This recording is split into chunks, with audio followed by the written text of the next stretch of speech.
Relative motion.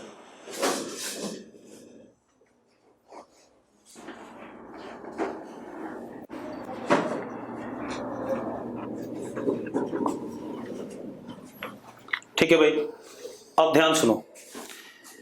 Relative motion का मतलब क्या होता है कि we have to study motion of a particle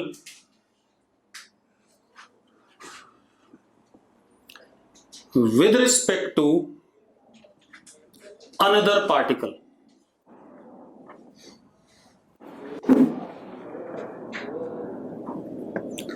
हमें एक पार्टिकल का मोशन दूसरे पार्टिकल के रिस्पेक्ट में पढ़ना है। क्लियर है बात? अगर क्लियर है तो यस लिखो। ठीक है, अब मेरी बात सुनो। जैसे हमारे पास ये ओरिजिन है फिक्स्ड, ध्यान सुनना, ये ओरिजिन है फिक्स्ड। ठीक है भाई, अब यहां पर हमारे पास पार्टिकल ए है, तो position vector of A with respect to origin is S A. Position vector of particle A with respect to origin is S A. उसके बाद यहां पर हमारे पास दूसरा पार्टिकल है बी, और इसका position vector with respect to A is S B. Yes और नो? ठीक है, अब S A vector and S B vector are position vectors of particle A and B with respect to origin. ये बात clear है? अगर clear है yes लिखो फटाफट। ठीक, अब क्या कहानी है? D S A upon D T. D S A upon D T क्या हो गया? Rate of change of position vector of A with respect to time. हां या ना? ए का पोजीशन वेक्टर का change with respect to time gives us what? Velocity of A. हां या ना? ठीक है, विद रिस्पेक्ट टू ओरिजिन। इसी तरीके से D S B upon D T is velocity of B with respect to origin. हां या ना? अब हमारे पास वी ए वेक्टर और वी बी वेक्टर गिवन है पार्टिकल का ए का और बी का विद रिस्पेक्ट टू ओरिजिन। ठीक है, तो this is suppose V A vector and this is suppose V B vector. ये हमें दे रखे हैं। क्लियर है? अब क्या कहानी बेटा, ध्यान दो। दूसरी चीज क्या है? D V A upon D T. D V A upon D T is rate of change of velocity of A with respect to time. तो this is acceleration of A. हां या ना? With respect to origin D V B upon D T is acceleration of b with respect to origin। इतनी बात clear है कि नहीं? अब मेरी बात ध्यान सुनना बेटा, रुक जाओ, अब लिखो नहीं कुछ भी, चुपचाप सुन लो, चुपचाप से सुन लो, पहले कुछ नहीं लिखोगे। मैंने क्या कहा कि एस ए वेक्टर ए वाले पार्टिकल का पोजीशन वेक्टर है ओरिजिन के रिस्पेक्ट में, ओरिजिन फिक्स है ग्राउंड पे, यानी कि S A can be also called as position vector of particle with respect to ground. VA is velocity of particle A with respect to ground। इसका मतलब this is velocity of particle with respect to origin या with respect to ground, same VB है velocity of particle B with respect to ground या origin। AA is acceleration of particle A with respect to origin or with respect to ground। AB is acceleration of particle with respect to origin or ground। कितने लोगों को यह बात repeat करनी है, जल्दी बता दो भाई। पारस चावला, रिया गुप्ता, जिनको रिपीट करनी है वो लिखो, नो नीड। कर्तव्य जैन, नो नीड। हिमांशु को रिपीट करना है, नो नीड। ठीक है, मैं एक बार दोबारा रिपीट कर रहा हूं, अब चुपचाप से सुन लो, लिखो नहीं, चुपचाप से सुन लो। पहले सुनते नहीं है, बार बार रिपीट करवाएंगे। सिंपल सी बात बोली मैंने, पहले ए वाले पार्टिकल को देखना बस। आपका S A vector is position vector of particle A with respect to origin. इतनी बात क्लियर है Paras? S A vector A particle का पोजीशन वेक्टर है ओरिजिन के रिस्पेक्ट में। पारस जल्दी से टाइप करो। ठीक है, अब अगर मैं एस ए वेक्टर का डेरिवेटिव लेता हूं टाइम के रिस्पेक्ट में, तो मुझे ए वाले की वेलोसिटी मिलेगी कि नहीं मिलेगी ओरिजिन के रिस्पेक्ट में? मिल गई। उस वेलोसिटी को मैं ग्राउंड के रिस्पेक्ट में भी कह सकता हूं। क्यों कह सकता हूं? क्योंकि ओरिजिन ग्राउंड पे फिक्स है।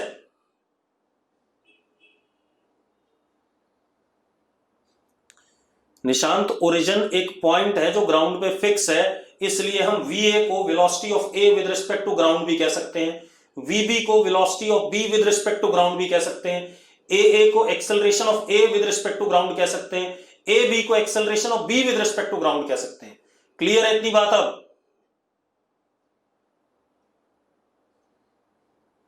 क्लियर है तो लिखो क्लियर है। अब हम खेल बदलेंगे।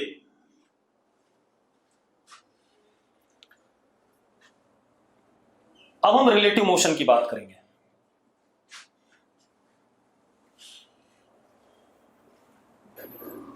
अब देखो भाई,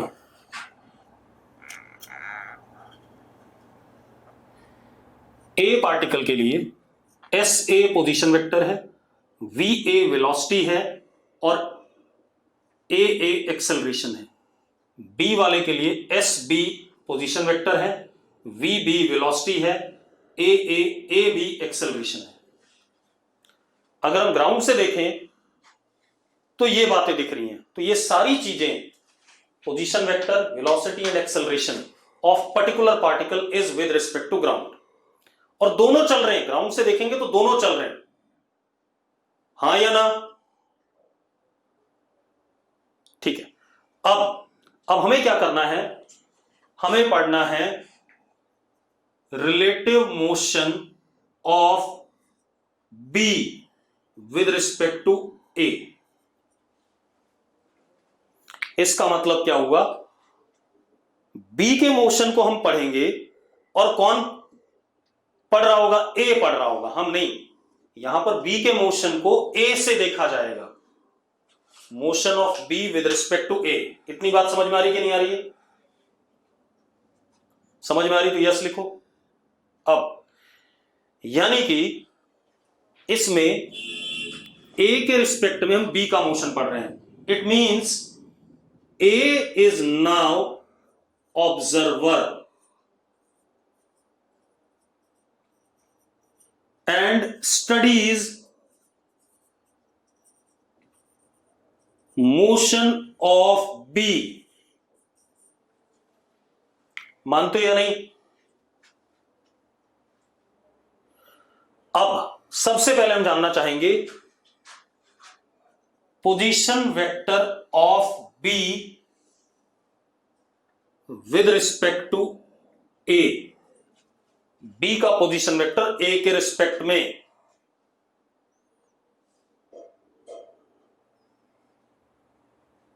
जिया, मैंने कहा बी का मोशन पढ़ना है और ऑब्जर्वर कौन है? ए है, विद रिस्पेक्ट टू ए। तो ए ऑब्जर्वर हो गया और वो बी को पढ़ रहा है, बी कैसे चल रहा है, कितनी वेलोसिटी से चल रहा है, कितना एक्सेलरेशन है बी का ए के रिस्पेक्ट में, इसके बारे में बात करनी है। क्लियर है जिया? ठीक है जिया, बी जब पढ़ना होगा तब पढ़ेगा, अभी ए को पढ़ने दे, ठीक है? जब बी की बात करेंगे बी के बारे में पढ़ लेंगे, चिंता ना करो, ठीक है? अब क्या कहानी है, अगर ए वाला बी को देखता है तो पोजीशन वेक्टर क्या होता है? ये ऑब्जर्वर है, पोजीशन वेक्टर होता है ऑब्जर्वर से पार्टिकल का स्ट्रेट लाइन। ये हो गया, ये हो गया कि नहीं हो गया? यस और no? And this is written as SBA। इसको कैसे डिनोट करते हैं? SBA। B is particle, A is observer. बेटा A देख रहा है B को, तो अगर मैं यहां से मान लो, आपको क्या दिख रहा है? यहां पर कुछ दिख नहीं रहा ना, देखो ये मार्कर है, ये मार्कर है, तो मार्कर को मैं पढ़ना चाहता हूं, तो मार्कर का पोजीशन वेक्टर यही तो होगा, स्ट्रेट। तो वही मैंने बनाया, बी का पोजीशन वेक्टर ए से स्ट्रेट लाइन ज्वाइन कर दिया मैंने, ठीक है? लिखते कैसे हैं? जिसको पढ़ रहे हैं उसको पहले लिखते हैं बी को, और ऑब्जर्वर को बाद में लिखते हैं, हमेशा ये कन्वेंशन मान लेना, ठीक है? तो अब position vector of B with respect to A is SBA, ये मुझे बताना है, बता देते हैं। आप अगर यहां ध्यान से देखो तो ट्राइंगल लॉ चल रहा है, this vector plus this vector is equal to this vector. तो क्या हो गया? SA plus SBA is equal to SB, यानी कि SBA position vector of B with respect to A is SB minus SA। हाँ या ना? जल्दी बोलो। ठीक है, मतलब बी का पोजीशन वेक्टर ए के रिस्पेक्ट में क्या हो गया? SB vector minus SA vector. Clear है? क्लियर। अब आपने क्या करना है, मेरी बात सुनो, आपको क्या निकालना है? Velocity of B with respect to A, यही निकालना है, क्योंकि आप बी के मोशन को पढ़ रहे हैं, तो velocity of B with respect to A के रिस्पेक्ट में। अब मेरी बात ध्यान सुनना भाई, पारस टाइप के लोग और देवांश टाइप के लोग जरा ध्यान सुनना। वेलोसिटी की डेफिनेशन होती है rate of change of position vector with respect to time. हाँ या ना? ठीक है, अब अगर मुझे, देवांश वो कोई और है मुझे पता है, तो चिंता ना कर, 2-3-4 देवांश हो, ठीक है? तो परेशान ना हो, मुझे सबके सरनेम नहीं पता है, ठीक? अब सुनो भाई, वेलोसिटी की डेफिनेशन होती है, वेलोसिटी की डेफिनेशन होती है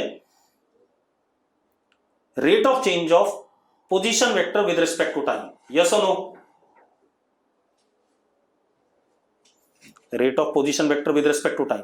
अब अगर मुझे क्या बताना है, velocity of B with respect to A, तो मैं क्या कहूंगा? रिलेटिव वेलोसिटी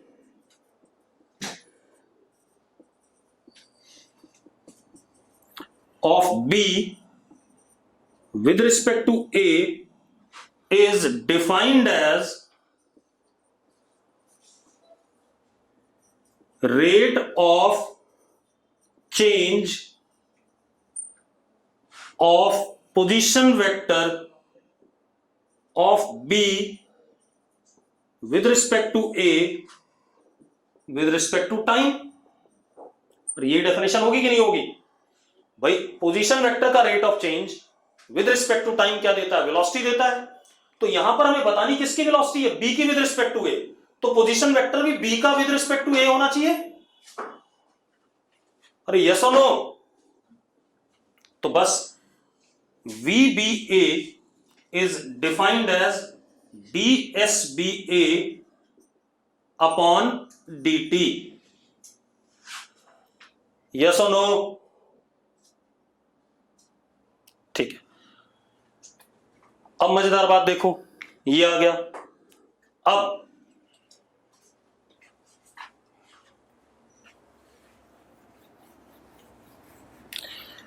तो VBA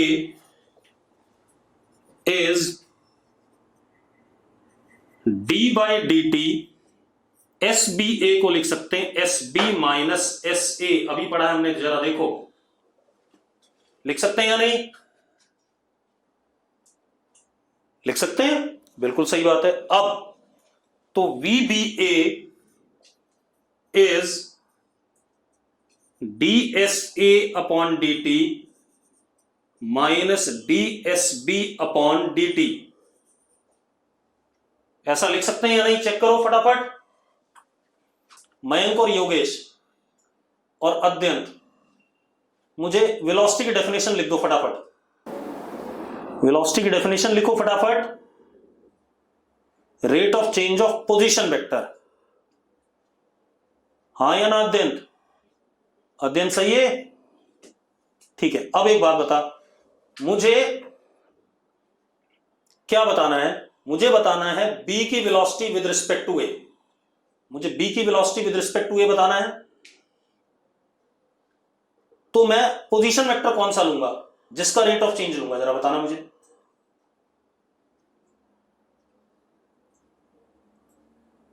नहीं, मुझे velocity of B with respect to A बतानी है अत्यंत। तो मैं पोजीशन वेक्टर भी बी का विद रिस्पेक्ट टू ए लूंगा कि नहीं लूंगा, पहले बता दे मुझे। तो भैया मैंने यही करा, मैंने SBA का रेट ऑफ चेंज देख लिया, तो मैंने लिख दिया VBA is equal to DSBA upon DT। अध्ययन ठीक है। अब मैंने क्या करा, निशांत मीनिंग का मतलब क्या होता है? अच्छा, पोजीशन वेक्टर का मतलब बता दूं। निशांत तो 2 मिनट रुक जा निशांत। अब अत्यंत DSBA upon DT is velocity of B with respect to A। ये डेफिनेशन से आ गया। अब मैं क्या करूं, SBA को SB माइनस SA वेक्टर लिख सकता हूं कि नहीं, जरा बताना मुझे। मैंने कौन सा साइन चेंज कर दिया भाई?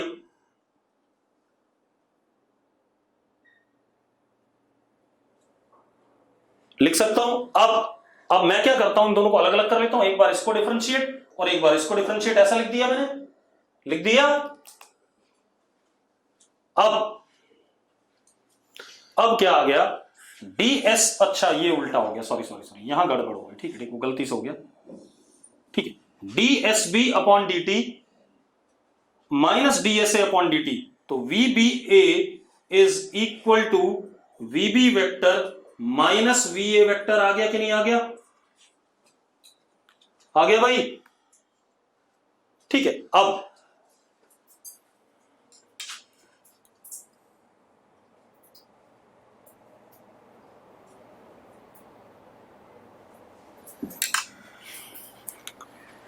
ये आ गया। तो velocity of B with respect to A is simply what? B के वेलोसिटी वेक्टर माइनस A का velocity vector. Same position vector of B with respect to A is B का पोजीशन वेक्टर माइनस A का position vector. आ गया कि नहीं? अब हम क्या करेंगे, ये तो हो गया, अब कोई बात नहीं करेगा, बस हो गया बहुत मजाक। अब मैंने क्या करा, velocity of B with respect to A निकाल लिया। पक्का ठीक है? अब हम क्या निकालेंगे, acceleration of B with respect to A। Acceleration of B with respect to A कहीं और जगह पे निकाल लेते हैं।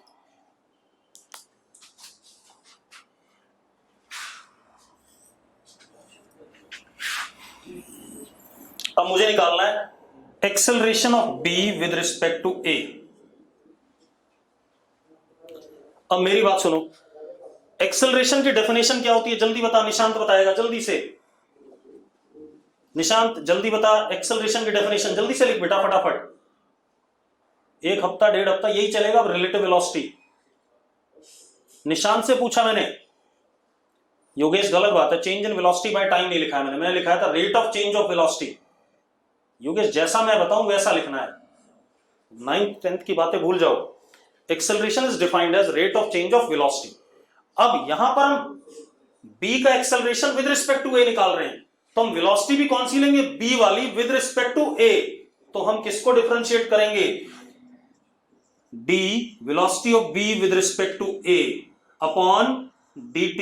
यस और नो? अगर ओके है तो ओके करो फटाफट। ठीक है, अब आप देखो आप क्या लिख सकते हो इसे, d by D T vb minus va। हाँ या ना? अब अलग अलग कर दें तो क्या आ गया? ab a is ab minus aa। आ गया कि नहीं आ गया बेटा? आ गया। तो इसका मतलब रिलेटिव मोशन बहुत आसान है। मतलब अगर आपको b का motion with respect to a पढ़ना है तो position vector of b with respect to a is sb minus sa, velocity of b with respect to a is vb vector minus va vector and acceleration of b vector is ab minus a vector। हाँ या ना? ठीक है, अब एक और काम कर लेते हैं। ठीक है, इनको साइड में लिख दो, कहीं पर लिख देते हैं। तो क्या हो गया बेटा? Relative motion of b with respect to a, तो SBA is SB minus SA, VBA is VB minus VA, ABA is AB minus AA। ये तो हो गया, हाँ या ना? अब इसके बाद अब हम पढ़ते हैं relative motion of A with respect to B। अब B ऑब्जर्वर हो गया। कौन ऑब्जर्वर हो गया? B। अरे यस और नो? अब अगर हम बात करें एस ए बी, तो that is S A minus S B. मानते हो या नहीं? मानते हो या नहीं? ठीक है, इसके बाद अगर मैं बात करता हूं वी ए बी, तो that is V A minus V B. A B, it is A A minus A B. अब एक मजेदार बात देखो, S A B is anti parallel to S B A. Yes और no? VAB is anti-parallel to VBA and AAB is anti-parallel to ABA। मतलब हम क्या कह सकते हैं? SAB का मैग्नीट्यूड SBA के बराबर होगा and SAB antiparallel to SBA। मानते हो या नहीं मानते हो? जल्दी बोलो। बढ़िया। अब इसी तरीके से VAB का मैग्नीट्यूड VBA के बराबर होगा और VAB anti parallel to VBA होगा। इसी तरीके से ABA के बराबर होगा मैग्नीट्यूड में और AAB एंटी पैरेलल होगा ABA वेक्टर के। दिख रहा सबको? तो मुझे तो आसान लग रहा है रिलेटिव मोशन, लग रहा है? लग रहा है आसान, है ना? अब हम थोड़ा सा क्वेश्चंस पे आते हैं, हमें कैसे क्वेश्चन इनमें टैकल करने होते हैं, then it would be clear. सबसे पहले जो हम क्वेश्चन करने वाले हैं इसमें, वो हम करने वाले हैं मैक्सिमम एंड मिनिमम डिस्टेंस वाले। ठीक है, पहले हम उनको डील करेंगे। ठीक है, इतनी बात।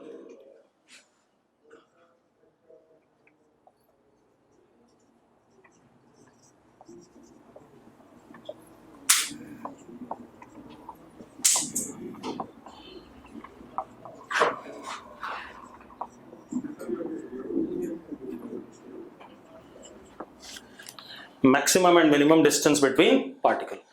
उससे पहले थोड़ी सी मैथ्स बताऊंगा, क्योंकि मुझे तसल्ली नहीं होगी जब तक मैं नहीं बताऊंगा। ठीक है, थोड़ी देर के लिए भूल जाओ फिजिक्स को, मैथ्स देखते हैं।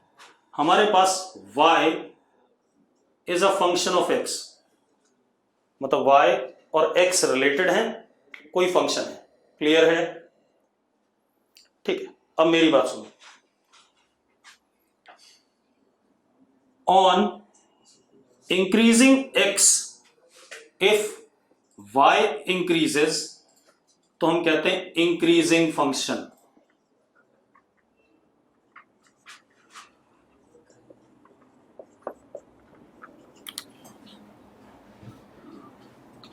On increasing x if y decreases, तो हम कहते हैं डिक्रीजिंग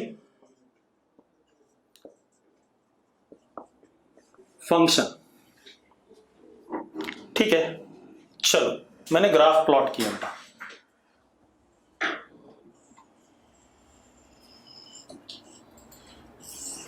मान लो मुझे कोई दे रखा था, मैंने उसका ग्राफ प्लॉट कर दिया।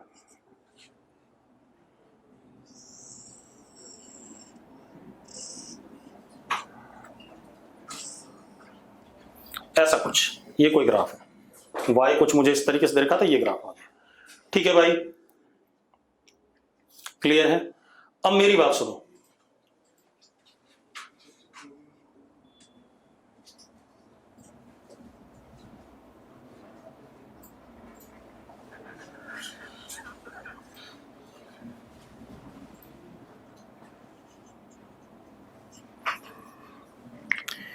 जीरो से x1 तक एक बात बताओ, इंक्रीजिंग फंक्शन है या नहीं? ठीक है, 0 से x1 तक इंक्रीजिंग फंक्शन है, सबको दिख रहा है? कोई ऐसा हो जिसको ना दिख रहा हो तो भाई बता देना, मुझे नहीं दिखा इंक्रीजिंग, मैं उसे बता दूंगा। तो 0 से x1 इंक्रीजिंग है।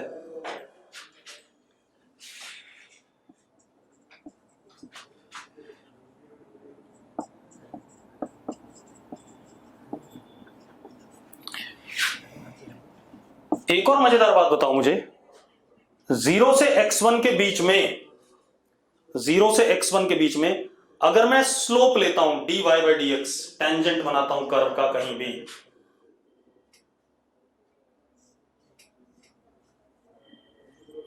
अक्यूट एंगल बनेगा कि नहीं बनेगा? कांस्टेंट नहीं है बेटा, कर्व है, अक्यूट एंगल बन रहा है कि नहीं बन रहा है? तो अगर इंक्रीजिंग फंक्शन है तो ये भी एक चीज आ गई, एक for increasing function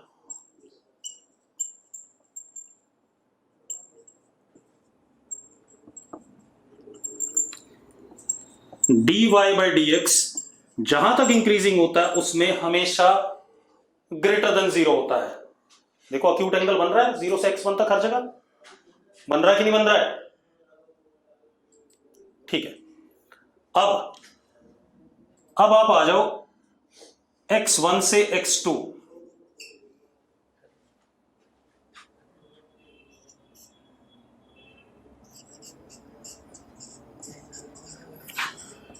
decreasing function दिख रहा है?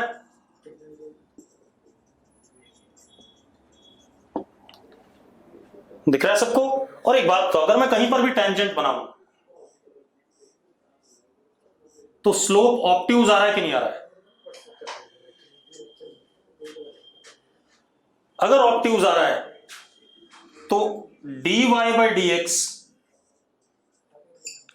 लेस देन 0 हो गया कि नहीं हो गया?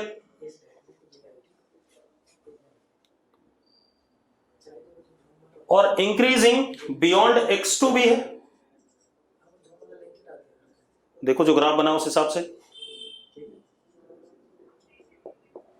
तो वहां पर भी स्लोप ग्रेटर देन 0 आएगा।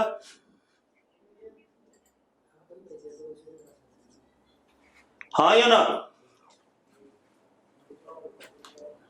अब रुक जाओ, इतनी बात हो गई, ठीक है। अब एक चीज देखो, x1 पर अगर मैं टेंजेंट बनाता हूं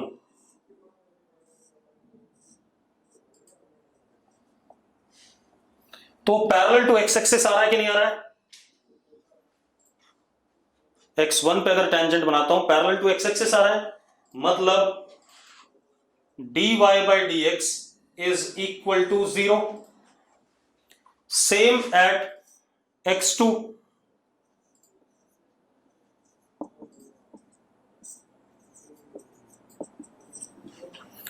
हाँ या ना? अब एक बात बताओ, अगर आप x1 वाले पॉइंट को देखो, x1 पे y की वैल्यू मैक्सिमम है या नहीं? कार्तिक यस लिख रहा है।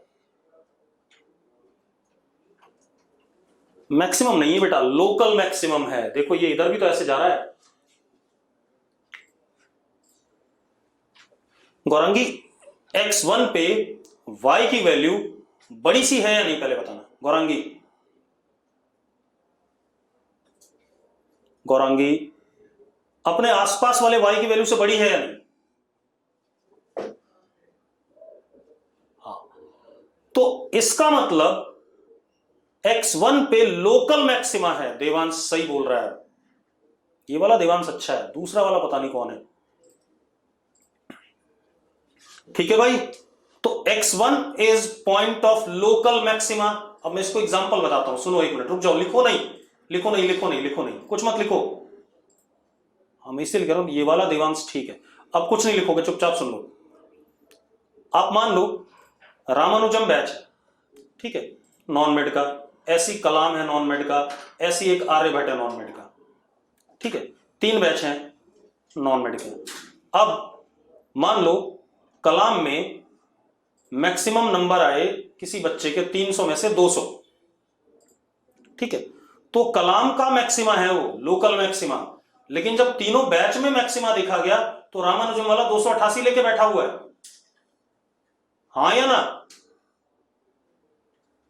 तो x1 is point of local maxima.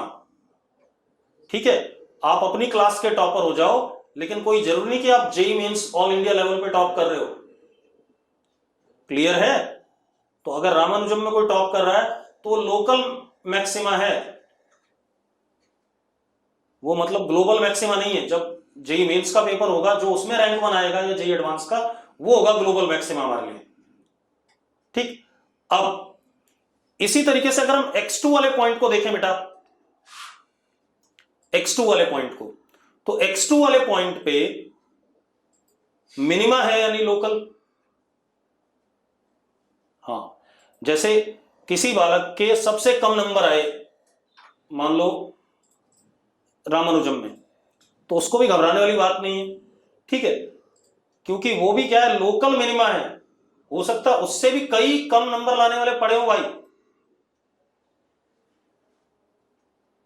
ठीक है। तो ना मैक्सिमा वाले को खुश होने की जरूरत है, ना मिनिमा वाले को दुखी होने की जरूरत है। अरे मेरी बात समझ में आ गई?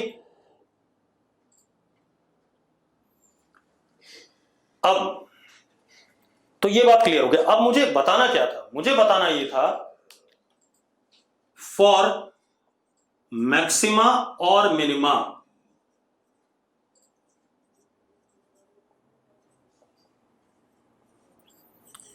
dy by dx is equal to 0, dy by dx equal to 0, ये कंडीशन में यूज करूंगा। क्लियर है? एक और मजेदार बात देखो, अगर हमारा slope dy by dx positive था, यहां पर कैसा था, पॉजिटिव, और यहां कैसा था, नेगेटिव। अगर स्लोप पॉजिटिव से नेगेटिव बदल रहा है तो बीच में क्या आ रहा है, मैक्सिमा आ रहा है, और अगर नेगेटिव से पॉजिटिव बदल रहा है तो बीच में क्या आ रहा है, मिनिमा आ रहा है। सारी चीजें मैथ्स में एनालाइज करनी पड़ती है भाई, वो फिजिक्स में ही मैथ्स में भी। अगर स्लोप यहां पॉजिटिव है यहां नेगेटिव है तो बीच में क्या आ गया, मैक्सिमा। यहां नेगेटिव है यहां पॉजिटिव है तो बीच में क्या आ गया, मिनिमा। क्लियर है? तो जब जरूरत पड़ेगी मैं फिर बताऊंगा एक बार। तो यहां पर मेरे पास सिर्फ पर्पस था कि dy बाई dx जीरो होने पे मैक्सिमा या मिनिमा मिलेगा, तो हम इस कंडीशन को यूज करेंगे। क्लियर है? अब क्वेश्चन करते हैं। अब कुछ लोग कह रहे थे कि एक मेथड से सवाल बताया जाता, बेटा हर सवाल को करने के कई तरीके हैं, ठीक है, इतनी बात। मेरा पर्पस ये होता है कि मैं कोई भी टॉपिक कराऊं तो उसमें maximum types of question cover करें, ठीक है। जैसे मैंने हेक्सागन वाला सवाल दिया था तो आप में से किसी बच्चे ने मुझे रेंज वाला तरीका बताया था, मतलब मुझे सबमिट किया था, दैट वाज वेरी गुड, ठीक है। तो मैंने आपको क्या बताया था, मतलब रेंज वाला नहीं, इक्वेशन ऑफ ट्रेजेक्ट्री वाला तरीका बताया था, ठीक है। मैंने आपको पैराबोला की इक्वेशन से कराया, उस बच्चे ने कैसे करा, इक्वेशन ऑफ ट्रेजेक्ट्री वाले से करा। तो हाँ, आर्यन ने बताया था, ठीक है। तो हर क्वेश्चन को करने के कई वे आउट होते हैं, वो जरूरी नहीं कि मैं ही सारे खोजूं, आपको भी खोजने चाहिए, ठीक है, इतनी बात। और अगर हम एक ही टॉपिक पे एक ही सवाल के 10 तरीके करेंगे तो शायद हम सिलेबस भी ना कर पाएंगे। चलो अब देखो, वो धीरे धीरे आपको समझ में आ जाएगा कैसे करना है। अब क्वेश्चन क्या हमारे पास,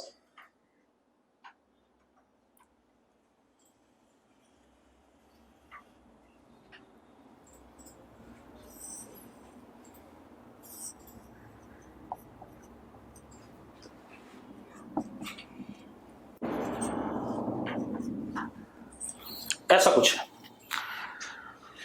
अब बता रहा हूं बेटा, अभी मैंने वॉइस डाली नहीं थी।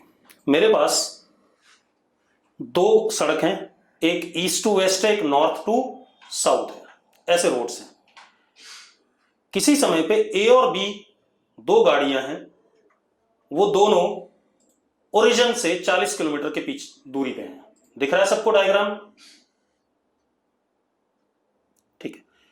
ए वाले कार की स्पीड 30 किलोमीटर पर आवर है और बी वाले की 40 किलोमीटर पर आवर है, ठीक है। स्पीड्स कांस्टेंट है, वेलोसिटी चेंज नहीं करेगी। आपको क्या बताना है, minimum distance between both the cars. Minimum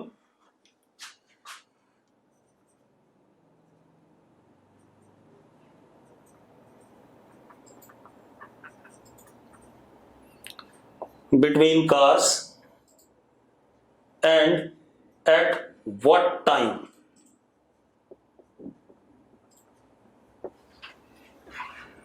ठीक है भाई।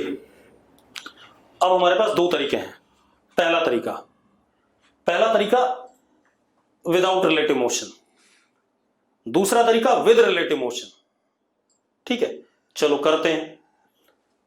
तो ये कोऑर्डिनेट 0 0 है, ये कोऑर्डिनेट इनिशियली है, अगर इसको x मान लें और इसको y मान लें तो ये कोऑर्डिनेट हो गया x कोऑर्डिनेट -40, y कोऑर्डिनेट 0, और ये कोऑर्डिनेट हो गया 0 -40। कोई दिक्कत है बेटा? कोई दिक्कत है? क्वेश्चन लिखा हुआ है यशिका, मिनिमम डिस्टेंस बताना है दोनों कार के बीच में और कितने समय पे होगा। चलो अब मेरी बात सुनो। थोड़े समय बाद ये कार यहां पहुंच जाएगी, कितना चल के, 40t, और ये कार यहां पहुंच जाएगी कितना चल के, 30t। मानते हो नहीं मानते हो? आफ्टर टाइम t ऐसे ही होगा कि नहीं होगा? मानते हो? चलो अब जरा देखो, तो ये कितना हो गया, 40 माइनस 40t, ये डिस्टेंस हुआ कि नहीं हुआ? और ये कितना हो गया, 40 माइनस 30t, हो गया कि नहीं हो गया? हाँ या ना? अब इस समय इन दोनों कार के बीच में जो डिस्टेंस है वो ये रहा, दिस इज L, हाँ या ना? ठीक है, तो L क्या हो गया जरा देखो, L is equal to under root 40 minus 40t का whole square plus 40 minus 30t का होल स्क्वायर। मानते हो कि नहीं मानते हो? जल्दी बताओ भाई। ये डिस्टेंस है। अब एक बात बताओ, ये डिस्टेंस किसका फंक्शन है, किस पे डिपेंड कर रहा है? जल्दी बोलो बेटा। This distance depends upon what? Time. सिर्फ टाइम पे डिपेंड कर रहा है, बाकी सब तो पता है हमें। अब अगर मुझे L की मिनिमम वैल्यू चाहिए तो मैं क्या चाहूंगा? dl बाई dt जीरो हो जाए। L is function of time, तो फॉर L मिनिमम अभी हमने पढ़ा dl by dt is equal to zero. हां या ना? ठीक है, बढ़िया। अब अगर L मिनिमम होगा तो L स्क्वायर भी मिनिमम होगा यार। बच्चों, अंडर रूट के अंदर डिफरेंशिएट करना थोड़ा सा दिक्कत होता है, तो मैं क्या करने वाला हूं, L स्क्वायर, अगर L मिनिमम है तो L स्क्वायर भी मिनिमम होगा। ठीक है, तो मैंने स्क्वायरिंग कर दिया दोनों साइड ताकि आसानी आ जाए, और इसको खोल दिया। 1600 प्लस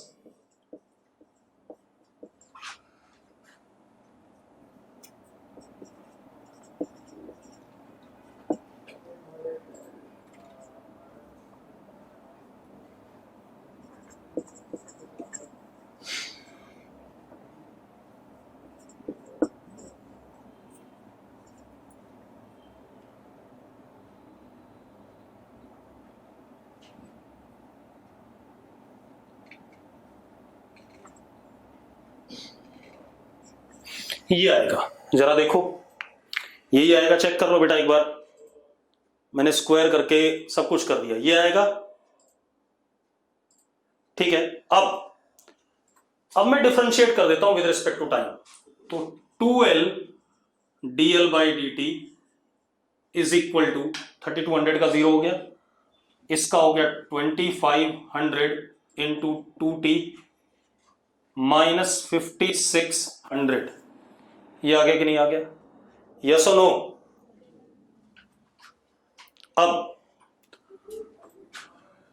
L मिनिमम के लिए ये वैल्यू क्या होनी चाहिए? जीरो होनी चाहिए। लिखा हुआ आपके पास, लिखा हुआ कि नहीं लिखा हुआ है? देखो तो अब 0 is equal to 5000t minus 5600, तो t इज इक्वल टू 56 upon 50, that is 28 by 25 hours में है।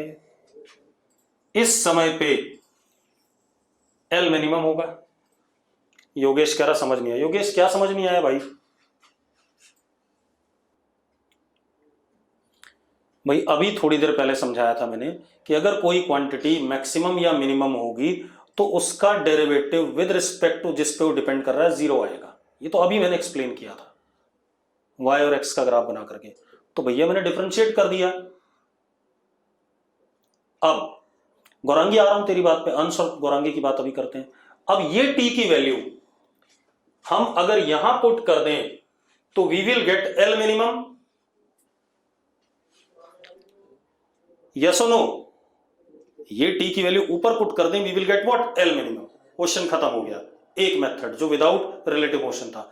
अब गौरांगी और अंश का सवाल यह था कि आपको कैसे पता चला कि dl बाई dt पर जीरो करने पे मिनिमम ही आएगा, मैक्सिमम भी तो आ सकता था। यही क्वेश्चन था गौरांगी और अंश। ठीक है, अब एक मजेदार बात बता दूं, फिजिक्स में हमें चेक करने की जरूरत नहीं, वासु जरूरत नहीं है फिजिक्स में करने की। डबल डेरिवेटिव मैंने इसीलिए नहीं बताया। फिजिक्स में जो भी चीजें फिजिकली हम रियलाइज कर सकते हैं वही होंगी। ये बात तो क्लियर है? नहीं, डबल डेरिवेटिव की जरूरत नहीं। ध्रुव और वासु रुक जाओ भाई। अगर क्वेश्चन में मिनिमा पूछा गया है तो मिनिमा या तो एग्जिस्ट कर रहा होगा या नहीं कर रहा होगा। यही बात है या नहीं? ठीक है, फिजिक्स में जो फिजिकली रियलाइजेबल सिचुएशन है आपसे वही पूछेगा। तो एक ही समय पे मैक्सिमम मिनिमा दोनों तो नहीं हो सकते गौरांगी।